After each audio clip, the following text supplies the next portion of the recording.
Assalamualaikum warahmatullahi wabarakatuh. Saya Rizal Alif Nanda Muryadi dari Fakultas Saintek jurusan Informatika akan menjelaskan tentang 5M dan pentingnya vaksinasi.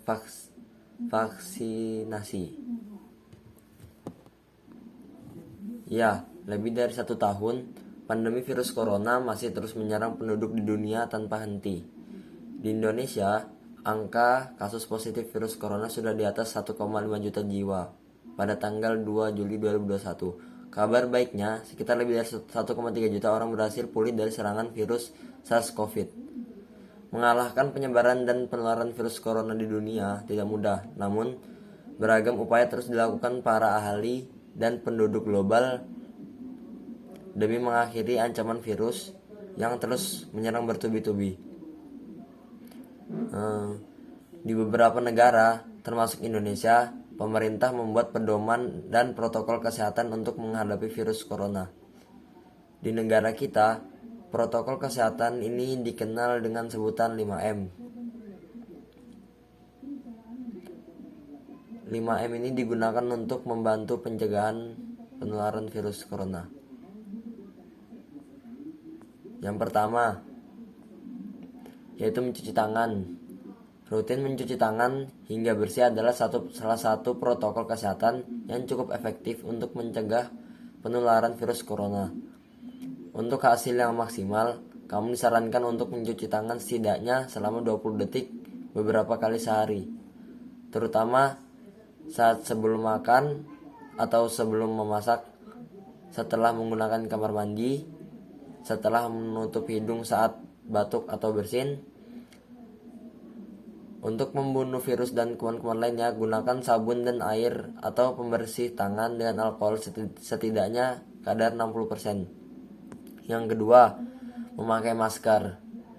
Pada awal pandemi virus corona tahun lalu, Organisasi Kesehatan Dunia atau WHO mengatakan bahwa penggunaan masker hanya direkomendasikan untuk orang sakit, bukan orang sehat.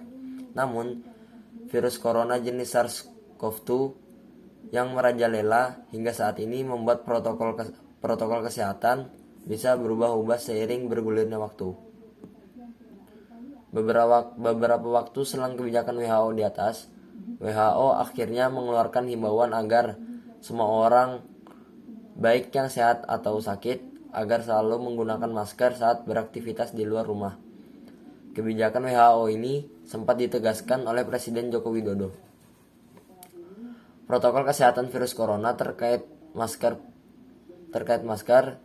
pun semakin digalakan di beberapa negara. Di Amerika Serikat, Centers for Disease Control and Prevention atau CDC memperbarui pedoman terkait penggunaan masker. CDC mengimbau masyarakat AS harus memakai masker meski berada di dalam rumah pada kondisi tertentu. Menurut CDC, penggunaan masker di dalam rumah perlu dilakukan ketika yang pertama, terdapat anggota keluarga yang terinfeksi COVID. Yang kedua, terdapat anggota keluarga yang berpotensi terkena COVID karena aktivitas di luar rumah. Yang ketiga, merasa terjangkit atau mengalami gejala. Yang keempat, ruangan sempit. Kelima, tidak bisa menjaga jarak minimal 2 meter. Yang ketiga, yaitu menjaga jarak. Protokol kesehatan lainnya yang perlu dipatuhi adalah menjaga jarak.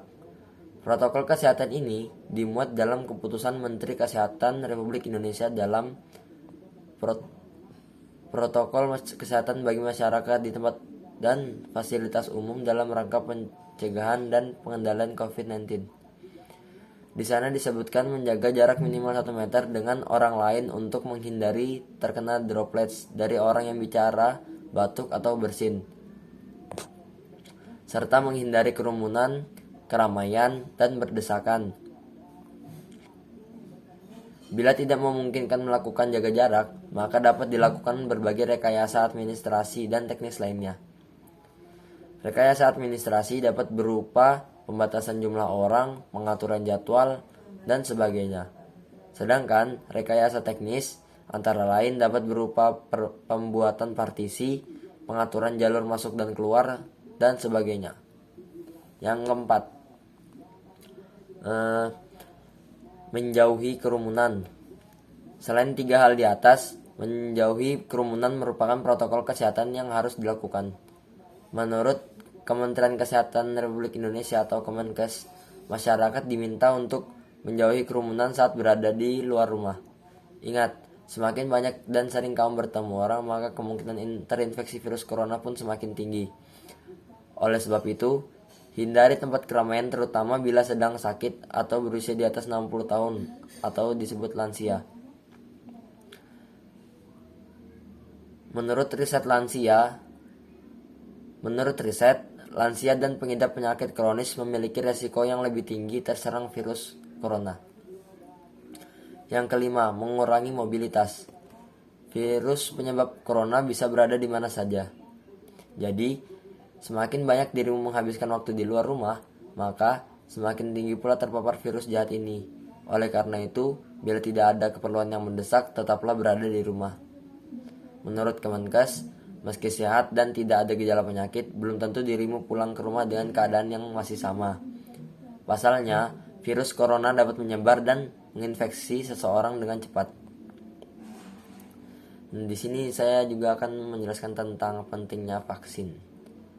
Indonesia berencana memberikan vaksinasi COVID-19 kepada anak-anak berusia 12-17 tahun.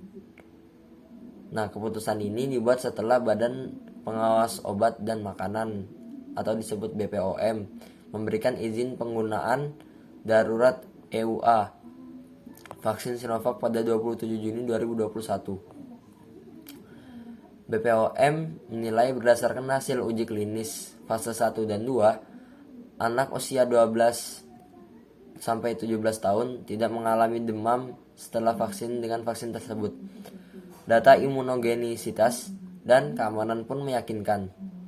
Hal ini diperkuat pula dengan hasil uji klinis pada orang dewasa. Lantaran kedua kelompok ini memiliki maturasi sistem imun serupa. Dari hasil uji klinis tersebut, Ikatan Dokter Anak Indonesia atau IDAI merekomendasikan 2 dosis vaksin dengan jarak 1 bulan. Akan tetapi, BPOM belum mengizinkan vaksinasi COVID-19 terhadap anak-anak berusia 3-12 tahun. Sebab, jumlah subjek dalam uji klinis masih belum mencukupi untuk memastikan tingkat keamanan vaksin. BPOM menyarankan agar dilakukan pengujian lagi dengan jumlah subjek yang lebih besar. Di samping juga dilakukan secara bertahap mulai dari kelompok usia 6-11 tahun dan dilanjutkan dengan 3-5 tahun.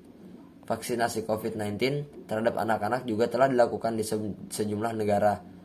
Pusat Pengendalian dan Pencegah Penyakit atau CDC Amerika Serikat misalnya menyetujui penggunaan vaksin Pfizer atau BioNTech untuk anak berusia di atas 12 tahun pada pertengahan Mei 2021. Sebanyak 5,7 juta anak telah divaksinasi penuh hingga 29 Juni 2021 atau setara 4% dari total penerima vaksin penuh.